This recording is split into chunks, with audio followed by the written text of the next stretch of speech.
Ellie was 29 when her story began to change.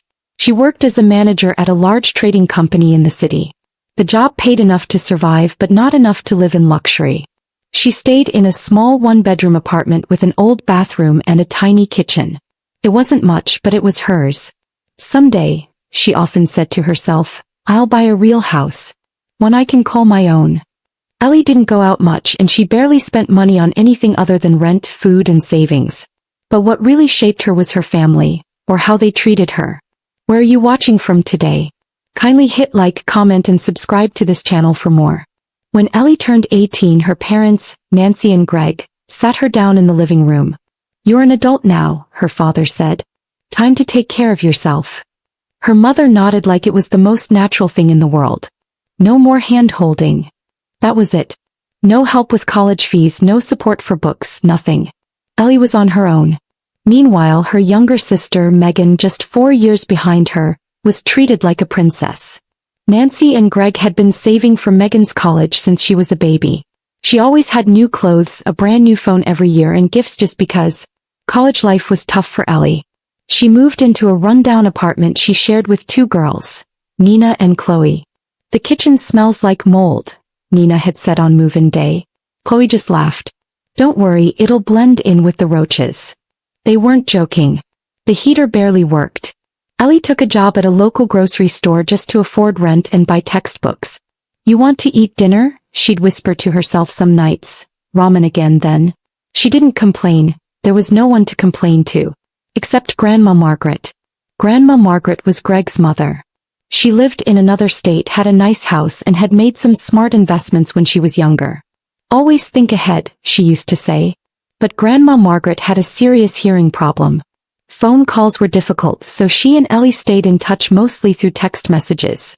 Every now and then, Ellie would get a message that made her eyes fill with tears. Sending you $1,000, dear. Hope it helps. Sometimes it was $2,000. Always just enough to keep her going. Ellie never forgot to reply. Thank you so much, Grandma. I couldn't have survived without you. Those texts from Grandma kept Ellie from drowning. Because of that support, she only had to work 1 job instead of 2 or 3.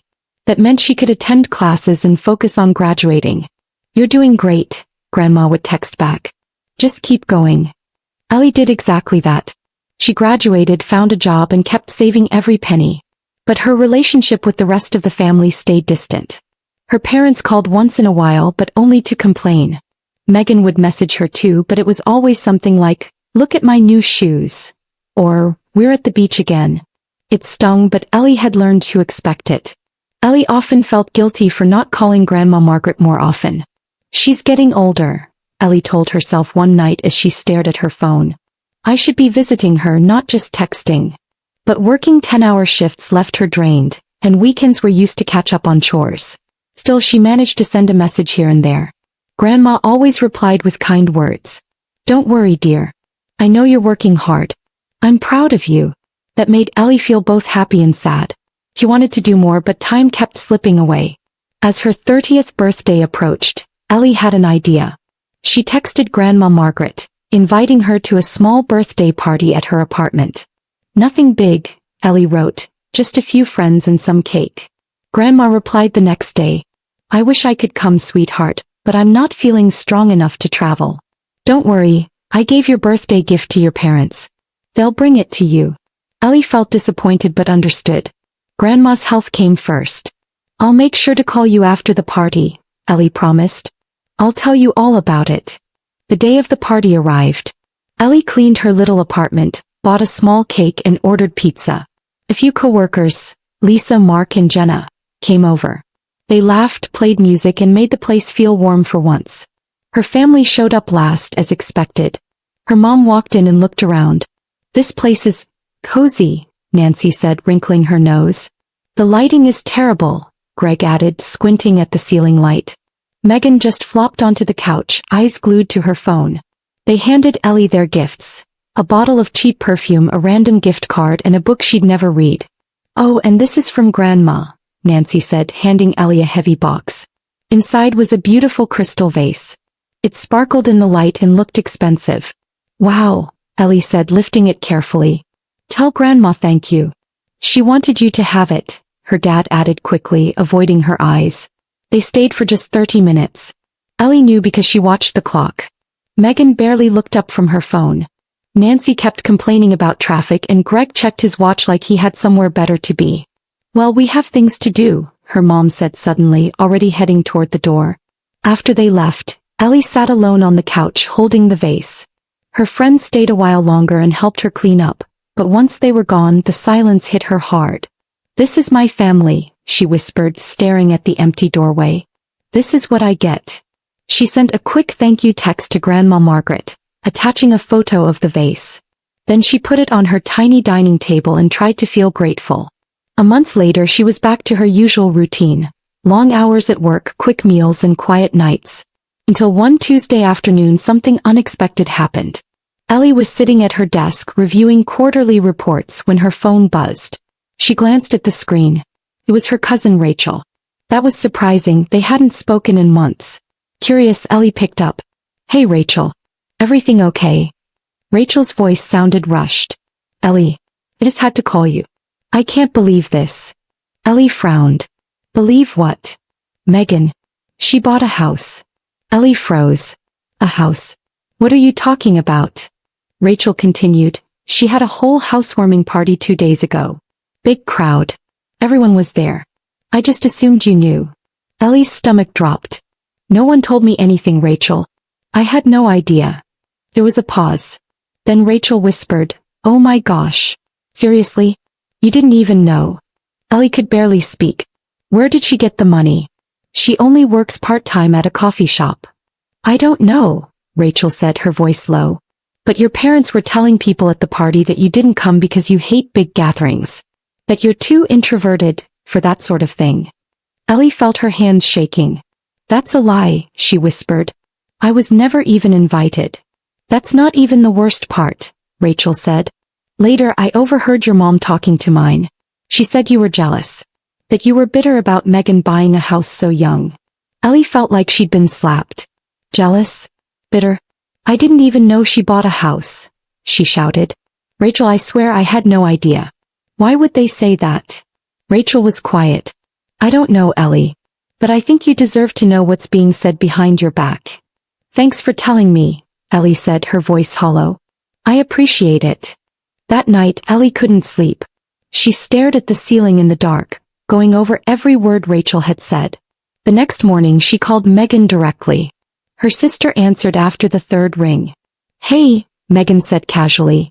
What's up? Ellie didn't waste time. I heard you bought a house. Why didn't you invite me to the party? There was a pause. Then Megan actually laughed. Oh come on, Ellie. You don't like parties. Ellie's voice was sharp. That's not true and you know it. Megan sighed. Whatever. It's just a housewarming. No, Megan, Ellie said firmly. It's not just a housewarming. I'm your sister. The tone of Megan's voice shifted. It turned cold. Mom and Dad gave me the money, okay? That's how I bought the house. It's not your business. Ellie blinked. They gave you the money? Yes, Megan snapped. And I don't have time for this. She hung up. Just like that. Ellie stared at her phone in disbelief. They gave her the money, she whispered. But when I needed help they gave me a speech about being independent. The next 3 months were hard. Megan kept posting photos of her new house all over social media. So grateful to my amazing parents for making this dream come true, she captioned one picture. Another one said, home sweet home. Thanks Mom and Dad. Each post felt like a punch to Ellie's chest. She remembered those nights in college eating ramen in a freezing apartment, while her parents were apparently saving up to buy a house, for Megan. They really never saw me, she whispered one evening, staring at Megan's posts with tears in her eyes. Then something unexpected happened. Nancy and Greg's 35th wedding anniversary was coming up. Ellie saw the announcement on her mom's Facebook page. Celebrating 35 years with the love of my life, the post read. There was a photo of the venue, a fancy restaurant downtown, and a list of invited guests. Ellie wasn't tagged. She hadn't received a phone call, a message, or an invite. Still she wanted to go. She bought a $200 picture frame, placed their wedding photo inside and wrapped it beautifully. Maybe this time things will be different, she told herself. 3 days before the party, Ellie got a message from Grandma Margaret. Feeling better these days. Can't wait to celebrate with everyone on Saturday. So happy I'll see you there, dear. Ellie's heart lifted. It would be the first time in years she'd see her grandmother in person. She smiled as she typed her reply. Can't wait to see you too, Grandma. For once she felt hopeful. But the very next day her phone rang. It was her mother. Hi, Mom, Ellie answered cheerfully. Looking forward to the party. Nancy's voice was cold. Ellie, we need to talk about Saturday. Ellie's smile faded. What's wrong? Nancy cleared her throat. We had to reduce the number of guests. You don't really need to be there.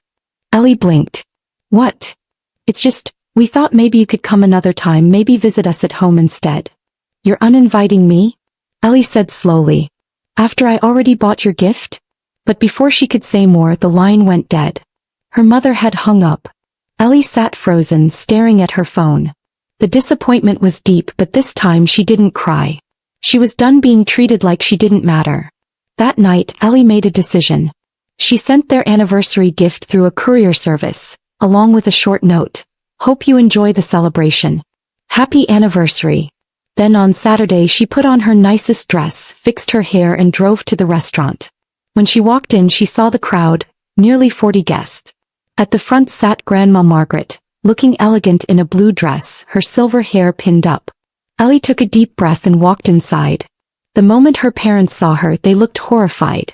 Nancy rushed over, whispering, Ellie, what are you doing here? I told you not to come, Nancy hissed, glancing nervously at the guests.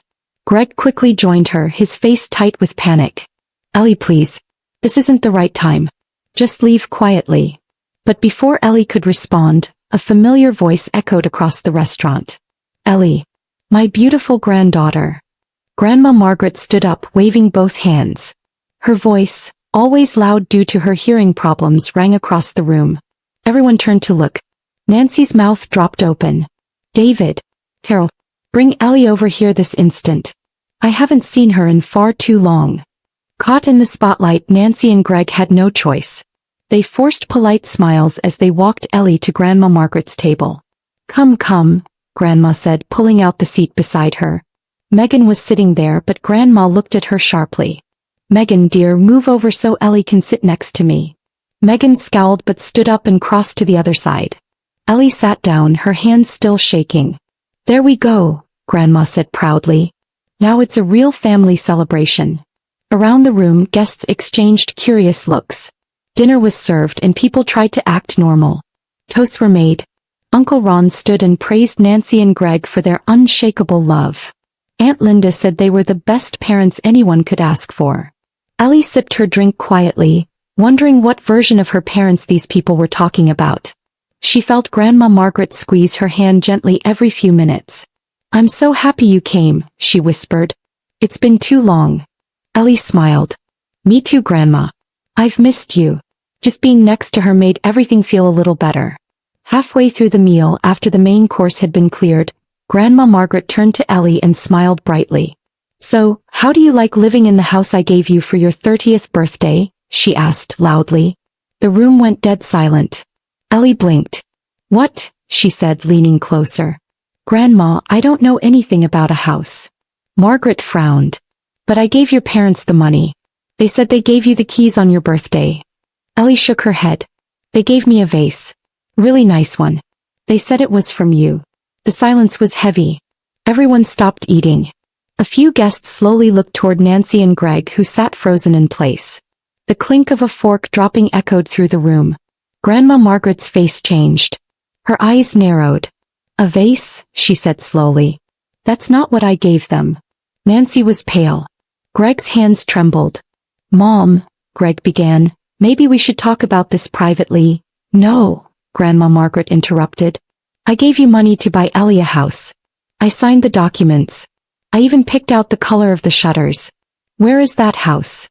Greg stood up suddenly, knocking his chair backward. Nancy covered her mouth with her napkin. We gave it to Megan, Greg said. His voice was barely above a whisper.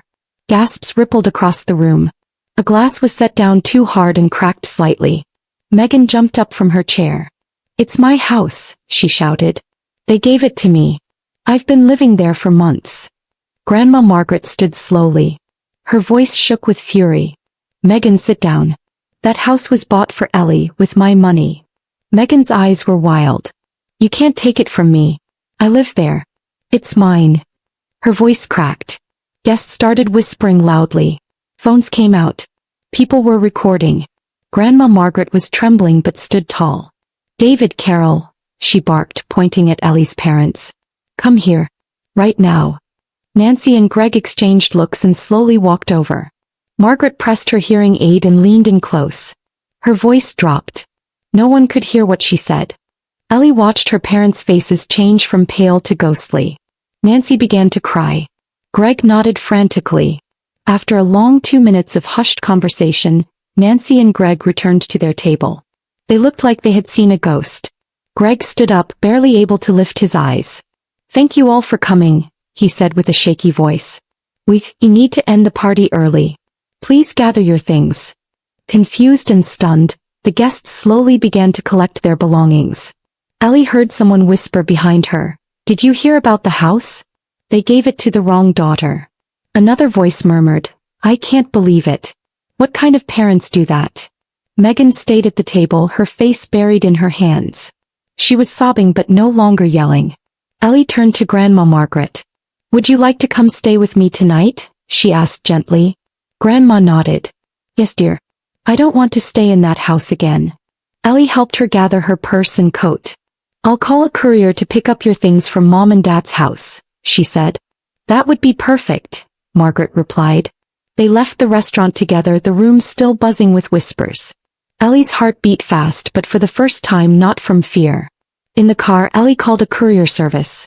I need someone to pick up a suitcase and medicine from an address and bring it to my apartment, she said. The items are for Margaret Green. She gave them her parents' address and then her own. When they arrived home, Grandma Margaret sat down on Ellie's couch and let out a long breath. It's small, Ellie said nervously. But it's clean. It's perfect, Margaret replied. An hour later, the courier arrived with Margaret's suitcase and medication. Ellie brought everything inside. You're safe now, Grandma, she whispered. I promise. That night, Ellie and Grandma Margaret sat on the couch, sipping tea and talking for hours. Ellie opened up about everything. Her struggles in college, the loneliness, the favoritism, the silence from her family. Margaret listened quietly, her expression darkening with each story.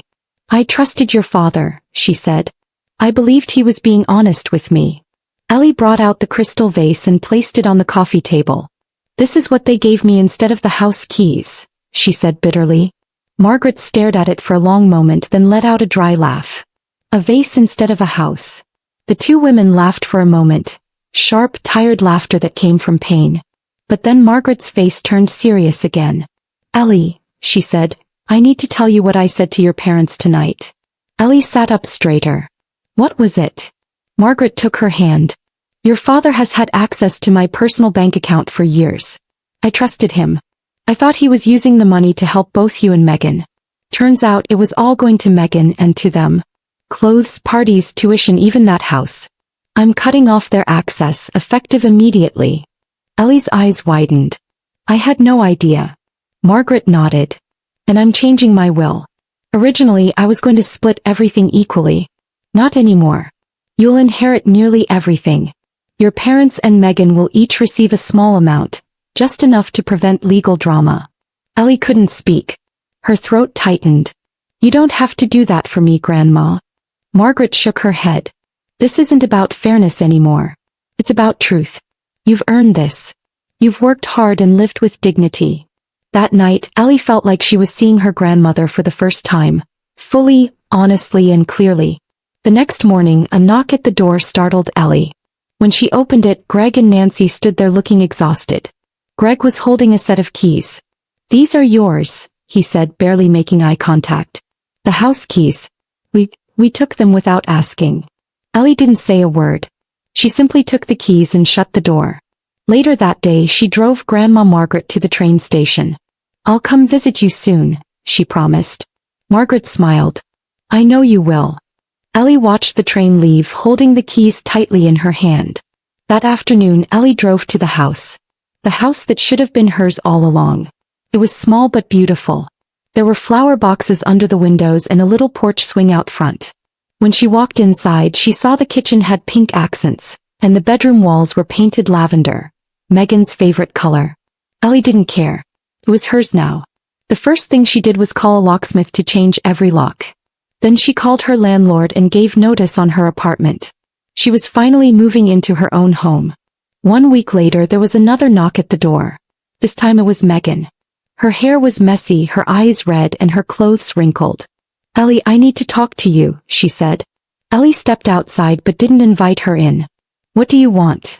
Megan looked down. "I'm living with Mom and Dad again. I hate it.